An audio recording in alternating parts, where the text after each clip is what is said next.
Good evening friends. दोबारा से welcome है आपका पाथ क्रिएटर एकेडमी पर। आज हम उसी सीरीज का पार्ट नंबर 9 को डिस्कस करने वाले हैं।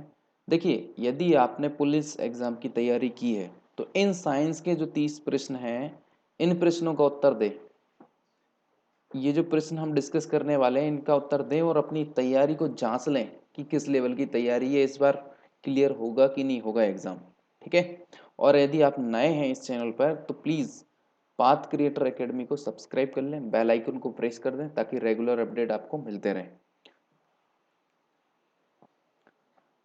अच्छा, दूसरा ये कि ये जो 9 नंबर का पार्ट है इसके हमने इससे पहले के 8 पार्ट जो है ना ऑलरेडी हम डिस्कस कर चुके हैं, जिनकी आपको लिंक इस चैनल के डिस्क्रिप्शन में मिल जाएगी।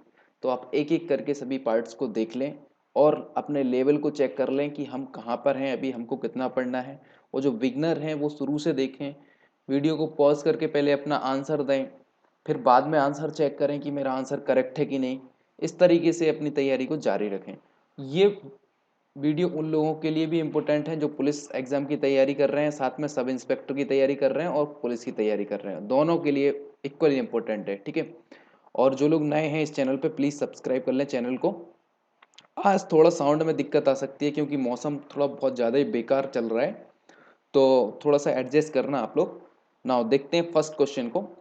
राष्ट्रीय सुरक्षा परिषद भारत का मुख्यालय कहाँ स्थित है? तो देखिए, सुरक्षा नेशनल सेफ्टी काउंसिल ये जो है मुंबई के अंदर स्थित है। ऑप्शन नंबर 4 इसका करेक्ट आंसर हो जाएगा। ठीक है। Next question. फ्रेंड्स, यदि आप रेगुलर इस वीडियो को देख रहे हैं तो ये 9 नंबर वाला वीडियो है। इससे पहले वाले वीडियो आपने देखे हैं तो आपको पक्का पता होगा, आप रेगुलर अपडेट हैं तो ये राष्ट्रीय हिंदी दिवस जो है ना, हर क्वेश्चन हर एग्जाम के पेपर में एक उनने इम्पोर्टेंट डे के बारे में क्वेश्चन पूछा है। तो इस बार पूछा है राष्ट्रीय हिंदी दिवस कब मनाया जाता है, जो कि 14 सितंबर को। 14 सितंबर इसका करेक्ट आंसर हो जाएगा। नाउ अगला क्वेश्चन देखते हैं। निम्न में से किस नदी का उद्गम स्थल भारतीय भूभाग में नहीं है?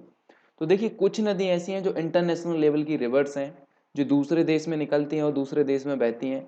उसी तरीके से ये ब्रह्मपुत्र है, इसका उद्गम स्थल अपने इंडिया के अंदर नहीं है। ये ब्रह्मपुत्र निकलती है तिब्बत के पठार से। ठीक है, सांगपो करके वहां से निकलती है। तो ये महानदी, राबी और चेनाब ये नदियां निकलती हैं, बट ये जो नदी है ये भारत से नहीं निकलती। करेक्ट ऑप्शन हो जाएगा ऑप्शन नंबर 4। अगला क्वेश्चन जो है, मध्य प्रदेश में स्थित निम्नांकित में से किस भवन ने वास्तुकला आर्किटेक्चर के लिए प्रदत्त आगा खा पुरस्कार जीता? वह कौन सा भवन है जिसने आगा खा जो कि आगा खा पुरस्कार जीता था वास्तुकला के क्षेत्र में? मतलब वो बना इतना सुंदर है कि उसको आगा खा पुरस्कार मिला। तो वो है option number 4 is correct answer. विधानसभा भवन है जो, उसको ये आगा खा पुरस्कार मिला था। ठीक है। नाउ अगला क्वेश्चन देख लेते हैं। विश्व में बैंकों शाखाओं की सर्वाधिक संख्या किस देश में है? देखिए, गरीब देश भी भारत ही बनता जा रहा है और सबसे ज्यादा शाखाएं भी भारत में ही है। बहुत ज्यादा अभी तक बहुत सारे आंदोलन जारी हैं आज की डेट में भारत के अंदर, और कई सारे आंदोलन अभी पेंडिंग में हैं, कई सारे जारी हैं। तो ये स्थिति अभी भारत की चल रही है और सबसे ज्यादा बैंक की शाखाएं कहाँ पर है? भारत के अंदर है। ठीक है। नाउ नेक्स्ट क्वेश्चन देखते हैं। भारत में सबसे लंबा समुद्र तट कौन सा है? तो समुद्र तट के बारे में थोड़ा पता होना चाहिए। ये जो मैरीना बीच है ना, ये भारत का सबसे लंबा समुद्र का तट है, मतलब कोस्ट किनारा। मैरीना बीच सबसे लंबा तट है। नाउ नेक्स्ट क्वेश्चन देखते हैं। खालिस्तान जो इंदौर के पास एक औद्योगिक शहर है, मोटर वाहन उद्योग के सभी संकेंद्रण के कारण भारत का डेट्रॉइट के उपनाम से जाना जाता है। तो इसका करेक्ट आंसर हो जाएगा इंदौर के पास में। देखिए, एक ही जिला अब पीथमपुर है जहां पे सबसे ज्यादा जो है ना व्हीकल्स मैन्युफैक्चर होते हैं, बट इंदौर के पास का बोला ना, तो ये इंदौर डिस्ट्रिक्ट में नहीं आता, ये ध्यान रखना, ये धार के अंदर आता है। कहाँ पे आता है? धार में आता है।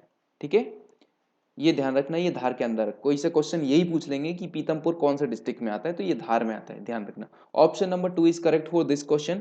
नाउ अगला क्वेश्चन देखते हैं। विंग्स ऑफ फायर, ये मोस्टली लोगों को पता होगी और ज़्यादातर लोग इसका आंसर कमेंट में लिख के बताएं, फिर भी मैं बता देता हूँ। मैं सभी लोगों से ये रिक्वेस्ट करूँगा कि आप वीडियो को पॉज करें और अपने नॉलेज लेवल को चेक करें कि मैं इन क्वेश्चनों का आंसर दे पा रहा हूँ या नहीं दे पा रहा हूँ। अगर आप नहीं भी दे पा रहे हैं तब भी कोई बात नहीं, आप रेगुलर वीडियो को फॉलो करें, कुछ दिन बाद आप सभी क्वेश्चनों का आंसर देना शुरू कर देंगे।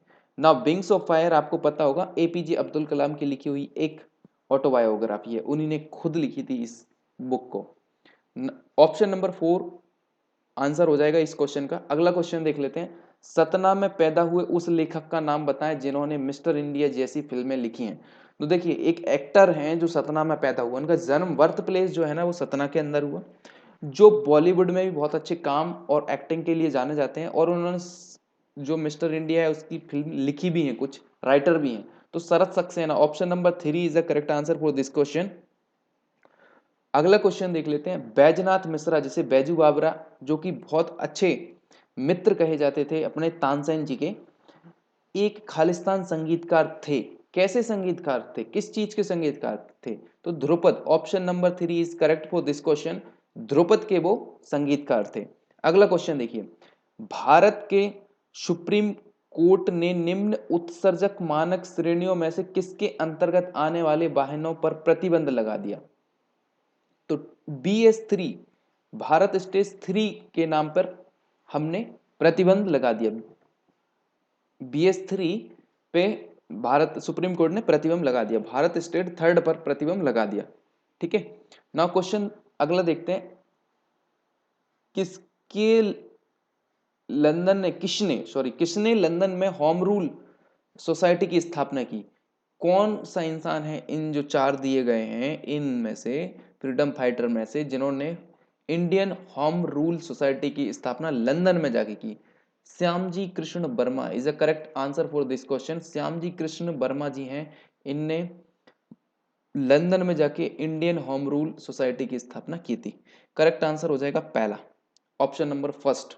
नाउ अगला क्वेश्चन देखते हैं, मध्य प्रदेश जीवाश्म पार्क खालिस्तान में स्थित है, तो इसका करेक्ट आंसर हो जाएगा कटनी के अंदर एक जीवाश्म पार्क स्थित है। ठीक है, फॉसिल पार्क कहाँ पे? कटनी के अंदर। नाउ अगला क्वेश्चन देखते हैं, पुस्तक गुलामगिरी के लेखक कौन है? गुलामगिरी पुस्तक किन्होंने लिखी है? तो ज्योतिबा फुले। पुस्तक इंपॉर्टेंट, बुक्स एंड राइटर तो आपको बहुत ज़्यादा इंपॉर्टेंट है क्योंकि ये ओल्ड बुक्स हैं, एक्चुअली में ओल्ड बुक और राइटर उनके आपको पता होना चाहिए। तो इसके राइटर जो है ना ज्योतिबा फुले हैं, उन्होंने ये गुलामगिरी पुस्तक लिखी है। नाउ अगला क्वेश्चन देखते हैं, निम्न में से किस जिले के गांव को क्लाइमेट स्मार्ट विलेज प्रोजेक्ट में शामिल किया गया? विलेज मतलब कौन सा ऐसा डिस्ट्रिक्ट है जिसके विलेज को क्लाइमेट स्मार्ट विलेज प्रोजेक्ट में शामिल किया? तो राजगढ़ डिस्ट्रिक्ट के बहुत सारे विलेजेस हैं जिनको क्लाइमेट स्मार्ट विलेज में शामिल किया गया था। एक्चुअली में 2017 का करंट अफेयर का क्वेश्चन है ये, ठीक है ना, तो उस समय की बात है ये। नाउ नेक्स्ट क्वेश्चन देखते हैं, भारतीय सेवक समाज की स्थापना गोपाल कृष्ण गोखले जी ने की थी। किस फ्रीडम फाइटर ने कौन सी सोसाइटी की स्थापना की? किस फ्रीडम फाइटर ने कौन सी बुक लिखी? ये सेक्शन बहुत इंपॉर्टेंट है आपको, अगर आप मध्य प्रदेश पुलिस का एग्जाम दे रहे हैं तो प्लीज इसको रिवाइज करें और सारे ऑप्शन वीडियो को पॉज करके सभी क्वेश्चनों का आंसर आप स्वयं से दें पहले, और आप देखें कि कितने में से कितने मार्क्स मेरे को इस वीडियो के अंदर मिले हैं। नाउ नेक्स्ट क्वेश्चन देखते हैं, भारतीय झंडा संहिता 2002 के अनुसार भारतीय झंडे की सबसे छोटी मानक नाप क्या है? सबसे छोटी मानक नाप पूछा है। वैसे भारतीय झंडे को 3:2 में हम डिजाइन करते हैं, ये स्टैंडर्ड यूनिट है। 3:2, 3 is a length and width is 2। ठीक है, विड्थ 2 होना चाहिए। तो सबसे छोटी मानक माप जो है अब इसी के अकॉर्डिंग होगी। तो इसको अगर मैं इसे 300, अगर 100 का दोनों तरफ मल्टीप्लाई कर दूं तो ये 300 हो जाएगा, ये 200 हो जाएगा। अगर ठीक है तो इसका हाफ कर दें तो ये हो जाएगा 150 और इसका हाफ हो जाएगा 100। तो ये सबसे छोटी मानक इकाई है, इससे छोटा नहीं होना चाहिए, और रेशियो भी चेंज नहीं होना चाहिए। 3 इनको कट करोगे तो आप 3:2 ही आएगा, कट करके देख लेना, कर लीजिए अभी। ठीक है, तो 3:2 आना चाहिए, ये तो एक स्टैंडर्ड हो जाता है। लेकिन छोटे में भी उन्होंने डिसाइड कर दिया कि 150 mm से 100 mm के बीच ही होना चाहिए। Now next, option number 4 is correct for this question. Now next question देखते हैं, गर्मी की दोपहर में सफेद कपड़े से बने तंबू को प्राथमिकता दी जाती है, क्योंकि देखिए तंबू सफेद कपड़े से क्यों बनाते हैं, क्योंकि ऊष्मा का एक अच्छा अवशोषक नाना। फिर कैसे बनाएंगे गर्मियों में, ऊष्मा का, हमें गर्मी थोड़ी चाहिए, ऊष्मा का एक खराब अवशोषक और अच्छा परावर्तक है, क्योंकि वो क्या करेगा, ऊष्मा का खराब अवशोषक वो ग्रहण ही नहीं करेगा ऊष्मा को और परावर्तित कर देगा। इसलिए हम वाइट कपड़े से, और वाइट कपड़े पहनना पसंद करते हैं गर्मियों में, और वाइट कपड़े से तंबू बनाना पसंद करते हैं। नाउ नेक्स्ट क्वेश्चन देखिए, जब मोम को गर्म, मोम यानी मोमबत्ती, बैक्स जो जिसे बोलते हैं, किया जाता है तो उसमें से कुछ परिवर्तन आते हैं, सही कथन को चुने। तो देखिए ठोस मोम द्रव में परिवर्तित हो जाता है, ये तो करेक्ट बात है, जो कि एक रासायनिक परिवर्तन है, ये भी सही बात है। जब वाष्प, नहीं तो नहीं पूछा, हाँ वो करेक्ट पूछना है, जब वाष्प उत्पादित होती है तो एक भौतिक परिवर्तन है, वाष्प उत्पादित कहाँ पे होती है, कार्बन, ये गलत हो जाएगा, कार्बन डाइऑक्साइड का निर्माण होता है जो कि भौतिक परिवर्तन है। कहाँ होता है कार्बन डाइऑक्साइड का निर्माण, काजल, काजल का निर्माण होता है जो कि एक रासायनिक परिवर्तन, यस, केमिकल चेंज तो है, साथ में ये काजल का निर्माण करती है। बैक्स का क्यों बनाते हैं मोम को, क्योंकि वो सूट इज फॉर्म्ड, मतलब काजल का निर्माण करती है। तो करेक्ट ऑप्शन हो जाएगा option number 4, correct. Now next देखते हैं, जब प्रकाश की किरण परावर्तन वाली पृष्ठ पर आपतित होती है, ये सतह मान ली, इस पे कोई किरण है आपतित हुई, फिर जाएगी ऐसे, तो वो यहाँ पे क्वेश्चन में बोले हैं यदि परावर्तित किरण आपतित किरण से 90 डिग्री पर हो, इन दोनों के बीच में कितना होगा, 90 डिग्री, कितना होगा, 90 डिग्री, ठीक है। तो अब आप बताइए कि ये पूरा का पूरा 180 डिग्री होता है कि नहीं होता, 180 डिग्री होता है, ठीक है। तो ये 90 हो गया, तो ये 45 और ये 45 होगा, तभी तो 100 होगा। तो किरण का आपतन कोण, मतलब इसके बारे में पूछ रहा है, आपतन कोण ये वाला कौन सा एंगल होगा और कितने डिग्री का होगा, ये आपतन कोण होगा वो 45 डिग्री का होगा। Option number 3 is four correct is this for this question. Now next question देखते हैं, निम्न में से क्या बिजली का कुचालक है, बिजली का कुचालक है मतलब उसके अंदर कंडक्टिविटी हो नहीं होती, किसके अंदर नहीं होती, एल्कोहल तो एक नंबर चालक है, साल्ट भी चालक है, डिस्टिल वाटर जो है ना वो, उसके अंदर से इलेक्ट्रिसिटी नहीं जाती, और जल के पानी में भी जाती है। 3 ऑप्शन ऐसे हैं जिनके अंदर से बिजली गुजर सकती है, बट आसुत जल जिसे बोलते हैं डिस्टिल वाटर, उसके अंदर से बिजली नहीं जाती। Now correct answer for this question option number 2। Now next question देखते हैं, निम्न में से कौन सी एक जीएम ट्रांसजेनिक फसल नहीं है, ट्रांसजेनिक फसल नहीं है, तो बासमती राइस जो है ना इसका करेक्ट आंसर है, बासमती राइस ट्रांसजेनिक फसल नहीं है। ना अगला क्वेश्चन देते हैं, ड्रम को निर्वात में पीटा गया और हम उसे सुन नहीं पा रहे हैं, ऐसा क्यों, निर्वात में पीटा गया, भाई निर्वात में पीट, तो ध्वनि के लिए, मतलब साउंड के लिए, ट्रैवलिंग के लिए कुछ ना कुछ तो चाहिए रहता है, तो अपश्रव्य ध्वनि उत्पादित होती है, नो, ध्वनि की कंपन की आवृत्ति निम्न होती है, ध्वनि के कंपन का आयाम उच्च होता है, ध्वनि निर्वात में यात्रा नहीं करती। Option number 4 is correct for this question, क्योंकि जो साउंड रहता है वो वैक्यूम में बिल्कुल भी ट्रेवल नहीं करता, कितने ही बड़ा साउंड हो, बज रहा हो, बट अगर वैक्यूम है वहां पे कुछ भी ईयर नहीं है ना, मतलब वैक्यूम जहां पे निर्वात होता है वहां पे वो फिर ट्रेवल नहीं करता। Option number 4 is correct for this question. Now next question देखते हैं, कैल्शियम में 20 इलेक्ट्रॉन और 20 न्यूट्रॉन है, ठीक है, आर्गन में 18 प्रोटॉन और 22 न्यूट्रॉन है, तो उनके बीच में समानता क्या है, मतलब इक्वलिटी क्या है, क्या चीज समान है, तो द्रव्यमान क्रमांक, मास नंबर समान है, कि संयोजी इलेक्ट्रॉन की संख्या समान है, परमाणु क्रमांक समान है, परमाणु द्रव्यमान समान है, द्रव्यमान तो अलग अलग है, दोनों के द्रव्यमान अलग है, क्रमांक भी अलग अलग है, लेकिन मास नंबर दोनों का समान है, इन दोनों को जोड़ लो, 20 और 20 40, 20 20 40 एंड 18 और 22 दोनों 40, तो इनके मास जो है ना, द्रव्यमान संख्या जरूर समान है, तो ऑप्शन नंबर 1 करेक्ट होगा इस क्वेश्चन के लिए। अगला क्वेश्चन देखते हैं, सुदूर संवेदन रिमोट सेंसिंग का निम्न अर्थ होता है। देखिए रिमोट सेंसिंग का सीधा अर्थ होता है कि दूरस्थ, दूर से सूचना को एकत्रित करना, collecting information from the distance, दूर से सूचना को एकत्रित, टीवी रिमोट का उपयोग करना ये तो कतई नहीं होता, आसपास से सूचना, ये तीनों ऑप्शन गलत है। दूर से सूचना को एकत्र करना रिमोट सेंसिंग कहलाता है, ठीक है। निम्नलिखित सूची में से प्रोकैरियोटिक कोशिका जिसे बोलते हैं प्रोकैरियोटिक सेल्स फॉलोइंग्स, कौन सी प्रोकैरियोटिक कोशिका है, देखिए यूकोरियोटिक यानी सुव्यवस्थित, प्रोकोरियोटिक मतलब प्राइमरी स्टेज पर रहती है। देखिए प्याज कोशिका, इसमें तो आराम से हम देख सकते हैं सारे इनके सेल्स, ठीक है। तो ये तो यूकोरियोटिक में आ जाएगा, ये भी मानव की कोशिकाएं यूकोरियोटिक में आती हैं प्रॉपर।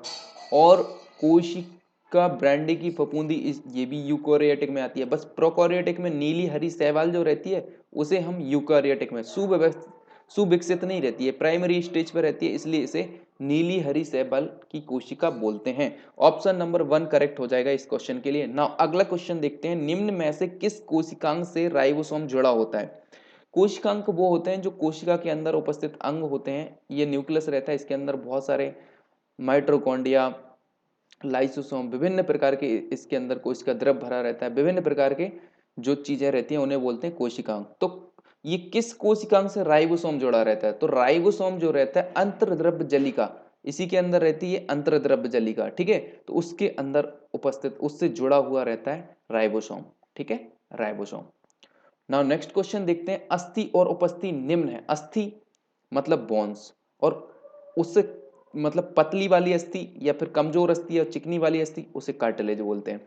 निम्न है तो कार्टिलेज स्केलेटन कनेक्टिविटी टिश्यूज, कंकाल की